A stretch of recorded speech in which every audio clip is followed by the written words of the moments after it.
Which one is the tried and tested? For men, it's condom. Oh. Oh, okay. Uh, uh, we'll have that conversation on Wednesday, Spoo. The latest news heard here at the top and bottom of every hour. Power 98.7 on 103.6 in the south of Johannesburg, 104.4 in the Vaal, and 107.2 in Ekurhuleni. Now we're talking.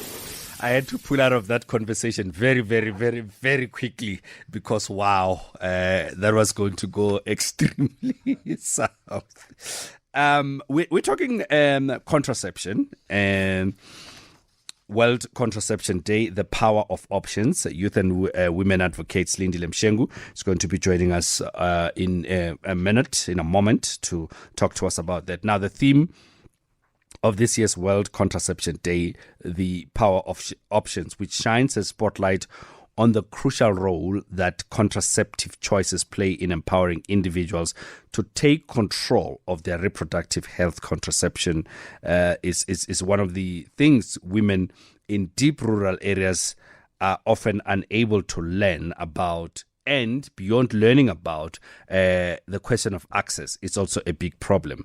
Silindile Mshengu is on the line with us to talk to us about making contraceptives accessible. Silindile, good morning, and thank you so much for joining us. Good morning. Good morning. Thank you for having me. Thank you for making time. You are petitioning the Minister of Health to provide women's health only mobile clinics for women in rural areas to be able to access specialized care. Tell us about that, particularly when it comes to contraceptives. Oh, okay. Thank you for the opportunity. Yes, so my name is Silindile, and I'm campaigning for mobile clinics for women's health only issues. So the reason for this is because most of the time women's health are so stigmatized. So someone may ask, what does it mean when I'm saying women's health issues are stigmatized? So sexual health, menstruation, and reproductive system are an important part of women's health, and there's a lack of open discussions and conversations around these areas. So many young girls are taught to keep their periods a secret or hide their tampons whenever going to bathrooms, or even using code words when discussing issues. And sometimes cultural backgrounds can play parts. As you know, I come from KwaZulu-Natal. When I was growing up, I was told that I'm not even supposed to speak in front of people when I'm in my period. Sure. So women's health, especially reproductive health, are often left behind closed doors. So my aim to end all of this stigma is to try and create a safe space for women, and also to share our different experiences, because you will find out that actually most of the women we're going through similar experiences. It's just that we do not have the platform to talk about our experiences. And I mean, you know, the issue again, as you mentioned, Silindile, of rural areas, the question of access, it's a very big one, in that not only access to the contraceptives, but access to the knowledge, as it were, isn't it? Yes. Definitely. So in rural areas, there's a lot of scarcity. There's scarce for information about anything in general. So it's kind of hard to even expect someone to take an interest on going to local clinics to look for right information, because there's also other issues to be dealt with, for example, poverty. So with the mobile clinics, I've seen that it is easier to tackle the problem if you bring the information closer to where they are in their homes and in their schools. I mean, we've seen it with the HIV and also with COVID. And what are those options? I mean, the landscape of contraceptive options, because again, this I guess the issue of access, again, as we just to at the risk of repeating myself, Silindile, is a big problem, in that people don't even know the options available to them, especially rural women, rural young girls. They have no idea of the options available to them. So we do have different methods for contraception, for contraceptives. One is condoms. I think we're all familiar with condoms. However, the issue is I'm not sure if most of us are familiar with female condoms. Yeah. Me, myself, I I've heard there is one, but I haven't seen one. And I'm not quite familiar of how to use it myself. We have even oral contraceptive pills.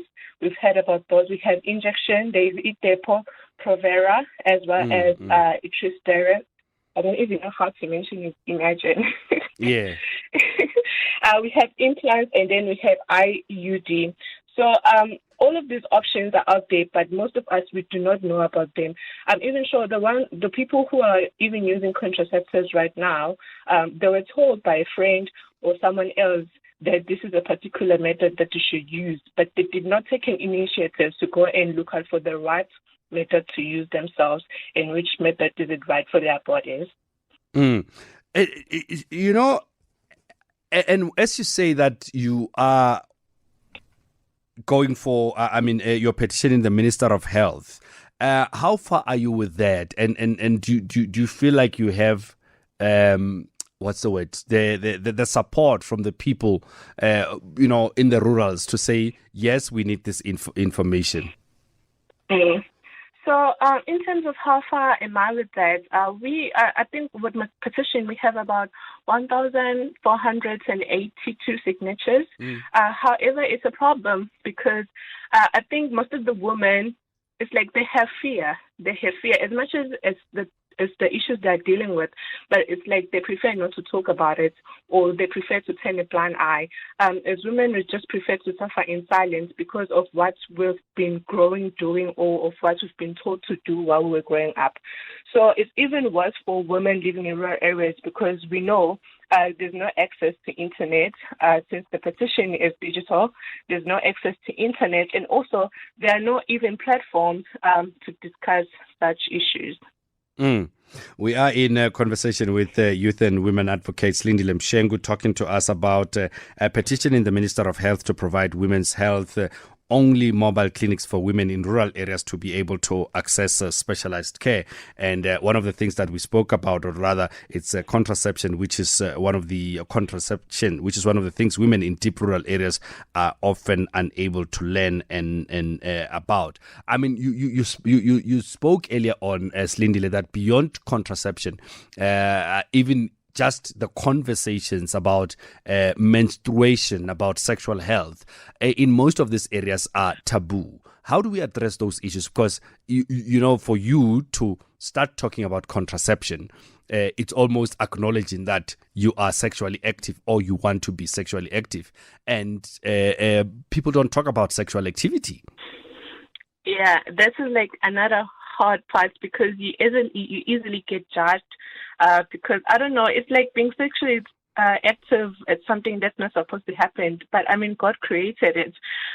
So even if you go to like local clinics, you get those judgments from the nurses themselves before they could even help you with whatever medication you're looking for or whatever contraceptives you're looking for.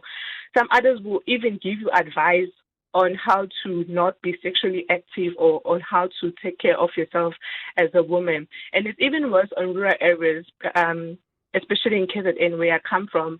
I mean, I think this is another reason we even have Umhlanga weNtombi. I'm thinking you're familiar with it. Yes.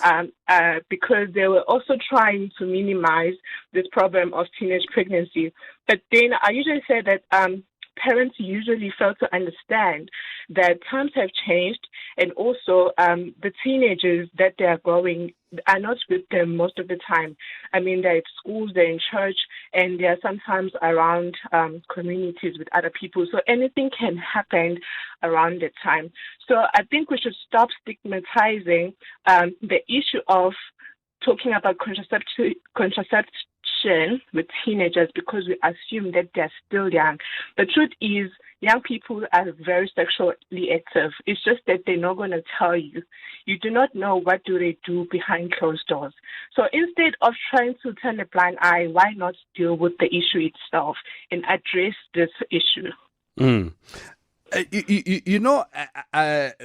other thing, as we say, that about teaching, do you feel that the platforms available, or are there enough platforms available to have this kind of conversations, to to address these issues, especially with young people? As we say that these things are happening, people are having sex, whether we like it or not, at whatever age. The question is, how do we deal with it? Do you think that there's enough platforms, maybe NGOs, clinics, that are able to share this information? No, I don't think there's enough platforms. I think we have the tendency of dealing with the problem when the problem is big now and when the problem is there. So we don't take it to our hands to try and find information while there's still no problem.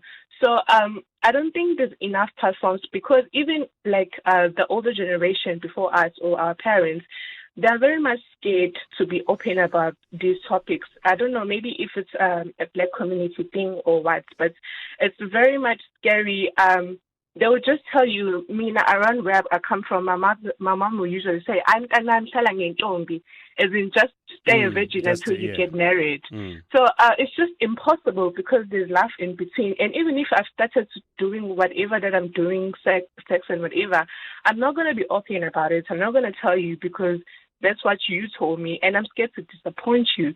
So usually there are no much platforms. I think now they're starting to like emerge on social media, but they're also scarce. And finally, then, I mean, as you say that you are petitioning, where can people go and join this petition to support you in this regard? And, in terms of just calling out the government, the ministry specifically, to come and assist in this issue? Okay, so people, they can find petition on the church.org website. The campaign is called #Prioritize Women's Health Too. So that's where you will find the petition and the Silindile Mshengu. Just say that again. The line was breaking. You said the petition is on? The petition is on change.org website. Okay. Change.org website. It's called #Prioritize Women's Health Too. Fantastic. Thank you so much for coming through to speak to us, Silindile Mshengu. You've been listening to a Power 98.7 podcast. For more podcasts, visit power987.co.za or subscribe wherever you get your podcasts.